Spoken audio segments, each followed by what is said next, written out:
is Anne Piercy, and I work for an organization called GOSHH. It stands for Gender Orientation, Sexual Health and HIV here in Limerick, Ireland. 1st of December is World AIDS Day. People around the world unite to show support for people living with and affected by HIV. It is also a day to remember those that died or those that lost their lives due to AIDS. This year's theme is global solidarity, standing and sharing the responsibilities that have risen due to COVID-19 pandemic. As an HIV community worker supporting people living with or affected by HIV, it has been a challenge, and I mean a great challenge. I feel like the disconnection is what's playing a bigger part in people. People at the moment have actually isolated themselves. You don't want them to feel that they're isolated. You want them to feel that you're there and you're always going to be there. But then you also get maybe text messages or phone and every now and then, and they are the ones that will be telling you, oh, I feel like, nagging you, I feel like I'm nagging you, that's why I don't call, that's why I don't call you. And you're like, no, call me, I want to hear from you. Email me, I want to hear from you. Do a Zoom call, I want to see you, even though I can't see you in person. My clients have also had a challenge, the linkage with the hospital where they go and get their medication.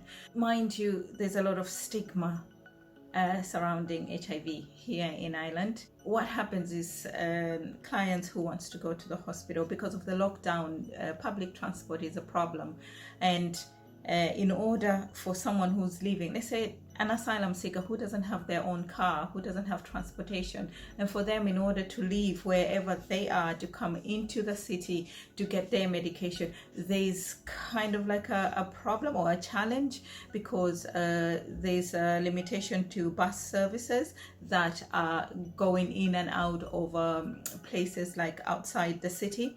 Therefore, for them to ask for transport from someone else, definitely they will have to disclose why they're looking for transport to go to the hospital. If it's not COVID, which is the other pandemic, then people will be wondering, what else would someone want to go to the hospital? We've never seen you sick, we've never seen you maybe lying down, but why do you want to go to the hospital? Why is it so important for you to go to the hospital? Sometimes, or most of the times, a lot of clients, they don't disclose to the management in the hostels which they are staying, and I'm talking about the asylum seekers. And in order for them to leave the direct provision to go to the hospital, they would have to ask for permission for them to go to the hospital. You will find that they will be calling and asking, so how do I do this? How do I say it? But you just have to tell them to say, you know what, just be brave and just go and say, I need to go to the hospital, and there's no need for me to tell you why I'm going to the hospital. I just need to get to the hospital. Another thing that they would be very worried about would be, what if they meet the guards, the police? What would they tell them?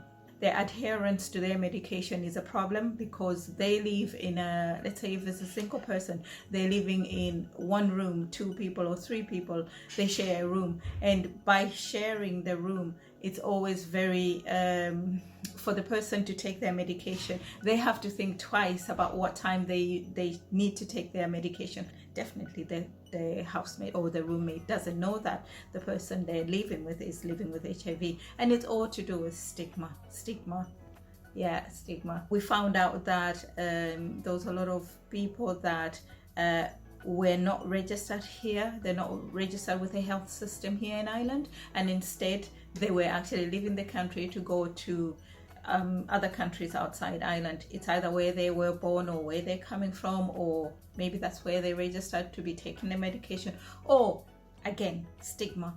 They decide to go to a neighboring country or somewhere else to access treatment. With the lockdown, it hasn't been possible for these people to go back and get their medication. HIV treatment here in Ireland is free. You don't have to produce any documents. You don't have to say anything to anybody. That alone also gives people the freedom of just going into the hospital, into the clinics and say, well, I'm here and I'm living with HIV and I would like to avail to services, which a lot of people that are coming outside of the country, coming into the country, don't know. We have another challenge, which is information dissemination, letting people know that here in Ireland, HIV treatment is free. I can say that COVID-19, the other pandemic, has been a wake-up call. And let us not forget HIV, AIDS, a pandemic that has been raging for the past 30 years and still affects millions of people as we commemorate this year's World AIDS Day. Thank you very much and enjoy the rest of the day.